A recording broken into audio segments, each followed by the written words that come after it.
안녕하십니까. 윤여창TV 세상만사입니다. 지금 특이한 현상이 나타나고 있어요. 한동훈 팬들이 계속 증가 추세에 있습니다. 우리나라 정치 지도자들, 이승만서부터 지금의 윤석열 대통령까지 수백 명이 있었는데 이런 사례가 없었어요. 제 생각에는 앞으로도 이런 일이 나타나지 않을 것 같아요. 그래서 왜 한동훈 팬들이 그렇게 한동훈에게 열광하고 있는가, 그것에 대한 분석을 해보려고 합니다.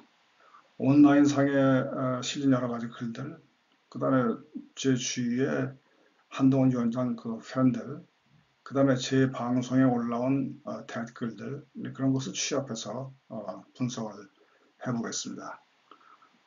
이게 복잡한 감정이 얽혀있기 때문에 한 번에 끝날 수는 없고 시리즈별로 제가 자료가 취합이 되는 대로 방송을 하겠습니다. 여기 화면에 시가 있죠. 이게 독일 시인 라이너 쿤제의 시입니다. 제가 읽겠습니다. 들어오세요. 벗어놓으세요. 당신의 슬픔을. 여기서는 침묵해도 됩니다. 상당히 짧은 시죠. 그런데 많은 뜻이 여기 포함되어 있습니다. 들어오세요. 이 말하는 사람이 우리에게 초청을 합니다. 삶의 여러 가지 어려운 짐들을 가지고 있는데 여기 들어와서 휴식을 취하라는 뜻입니다. 영어에 힐링이라는 말이 있죠. 이게 번역하기가 간단치가 않습니다. 일본 사람들은 그냥 힐링이라고 쓰기 때문에 저도 여기서 그냥 힐링이라는 말을 쓰겠습니다. 들어오세요. 그 삶의 짐을 가지고 여기 들어와서 힐링이 있는 곳으로 와서 쉬라, 그렇게 초청을 합니다. 한동훈 팬들은 한동훈 위원장이 자신들에게 이렇게 말을 하고 있다고 느끼고 있습니다. 벗어놓으세요. 당신의 슬픔을. 우리 인생에서 우리 모두가 짊어지고 있는 슬픔들, 눈물, 한숨들, 이런 것을 내려놓으라고 우리에게 요청을 합니다. 여러 가지 가능성이 있을 수가 있죠. 여기 화면에서 보시듯이 자연 속에서 시간을 보내면 꽤 큰 힐링 효과가 있습니다. 그 자연의 정화작용이나 그 생명력을 통해서 우리가 회복이 될 수가 있습니다. 저는 독일서 공부를 했기 때문에 독일 문화원을 가끔 갑니다. 남산 도서관 바로 아래에 있어요. 거기까지 버스가 가는데 저는 거기서 내리지 않고 하얏트 호텔 앞에서 내립니다. 그러면 거기 길이 소울로라고 하는데 그 소울로를 따라서 20분 정도 걸어갑니다. 그 산속의 여러 가지 풀향기들, 새소리들, 그 다음에 그 산의 생명력을 느끼면서 가면 꽤 큰 힐링 효과가 있습니다. 이런 방법이 있을 수가 있습니다. 우리 일상에 힘을 벗어놓고 힐링 효과를 느끼는 데는 여기 화면에서 보시듯이 계곡에서 그 물소리 듣고 그 깨끗한 물을 바라보는 것만으로도 상당한 힐링 효과가 있습니다. 만약에 물줄기를 따라서 위로 좀 더 거슬러 올라가면 물이 더 깨끗해져요. 그리고 주변은 점점 더 조용해집니다. 그 고요함 속에서 평화로움 느끼는 거 상당한 힐링 효과가 있습니다. 지금 우리 일상에 상당히 많은 스트레스 요인이 있어요. 직장은 직장대로, 그 다음에 가정은 가정대로 그 가사일이 만만치가 않습니다. 요새 보도를 보면은 신입사원들이 그 어렵게 들어간 직장을 1년도 안 돼서 팽개치고 나오는 경우가 많이 있다는 것을 읽을 수가 있습니다. 이것이 내가 꿈꿔왔던 그런 삶이 아니다, 이제 그런 결론을 내린 거죠. 이렇게 어려운 우리 일상에서 한동훈 팬들은 벗어놓으세요, 당신의 슬픔을. 이렇게 그 팬들에게 한동훈이 말한다고 느끼고 있는 것입니다. 우리 인생을 구성하는 두 가지 요소, 일하고 여가 시간이죠. 일에서 지친 몸과 마음을 여가 시간을 통해서 회복되고 힘을 얻어서 다시 일터로 가는 이런 선순환 고리가 형성이 되어야 되는데 우리 사회는 이게 깨진 상태입니다. 개인의 여가 시간은 무시되고 죽어라 일해야 되는 그런 상황에 지금 있죠. 그래 많은 사람이 지금 탈진 상태에 있어요.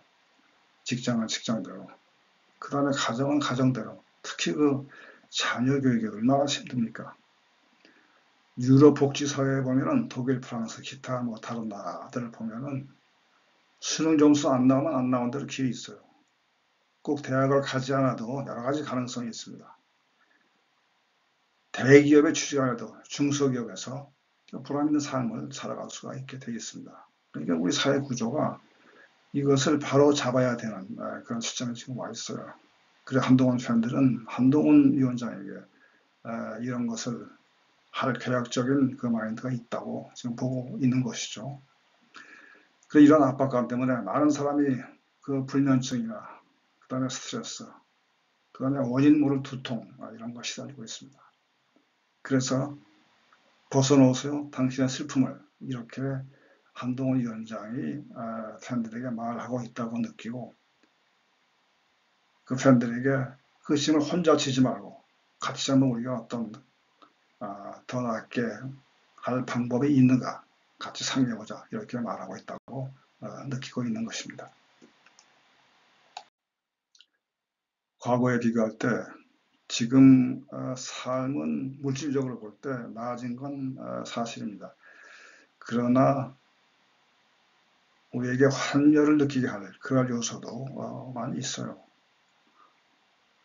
모두 열심히 일을 하지만은 빈부격차는 점점 심해져 가고 있습니다. 이게 세상이 불공평하지 않느냐 이런 생각들을 많이 하고 있습니다.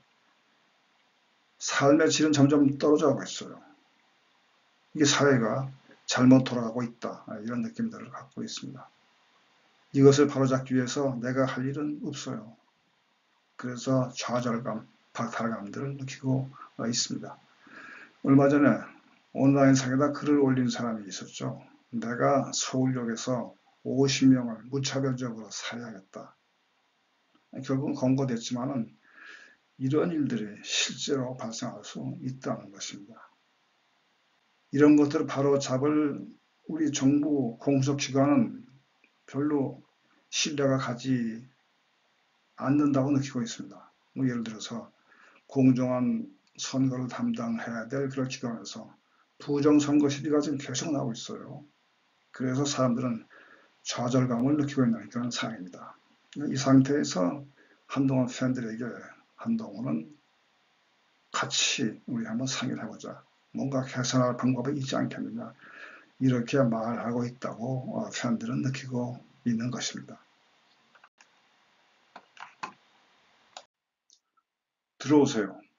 벗어놓으세요. 당신의 슬픔을. 여기서는 침묵해도 됩니다. 내가 지금 왜 슬픈지 설명할 필요가 없어요. 내 감정을 정당화시킬 필요도 없습니다. 그냥 나 있는 그대로 이해할 수가 있는 것입니다. 우리가 슬픈 일이 있을 때 다른 사람하고 나누면 반으로 줄어든다 그런 말이 있습니다. 그런데 그것을 다른 사람 아닌 나 자신하고 공유할 수도 있습니다. 이런 거죠. 어떤 때 보면 아무 이유 없이 갑자기 우울해질 때가 있어요. 또 심하면 좀 슬픈 감정도 느낄 때가 있습니다. 그런데 그 원인을 잘 찾아가면은 반드시 거기에 원인이 있어요.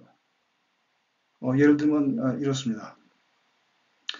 지금 가족 중에 누구 하나 몸 상태가 좋지 않은 사람이 있는데 그냥 잊어버리고 있어요. 그러나 이 생각이 머리 어딘가에 남아 있습니다. 그것이 다른 요인, 예를 들어서 뭐 날씨가 지금 음산하거나 또는 뭐 내가 가지고 있는 주식값이 폭락하거나 이랬을 때 서로 연결돼 가지고 증폭이 될 수가 있어요. 그래서 그것이 우울감이나 슬픈 감정을 촉발할 수가 있습니다.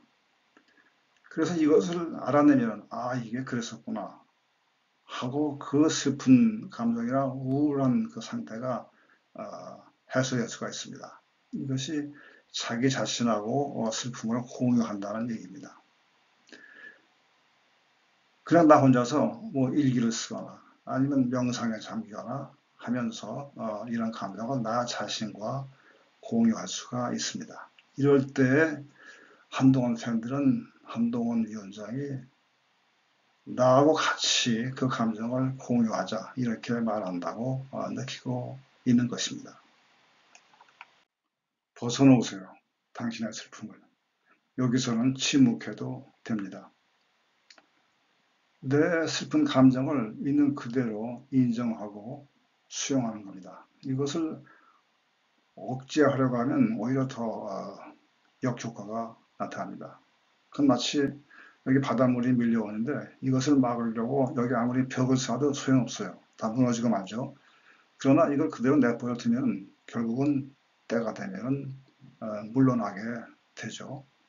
그래서 슬픔이 있을 때 슬픔에 빠져 있는 것이 아니라 수용하는 것. 그것이 그런 슬픈 감정을 건강하게 처리하는 것입니다. 여기서는 침묵해도 돼요. 자신의 감정을 그대로 수용하세요. 슬픔에 빠져 있지 말고 슬픔을 수용하세요. 이렇게 한동훈 팬들은 그 한동훈이 말한다고 느끼고 있는 것입니다. 오늘 말씀 여기까지입니다. 끝까지 들어주셔서 감사합니다. 다음 방송에서 뵙겠습니다.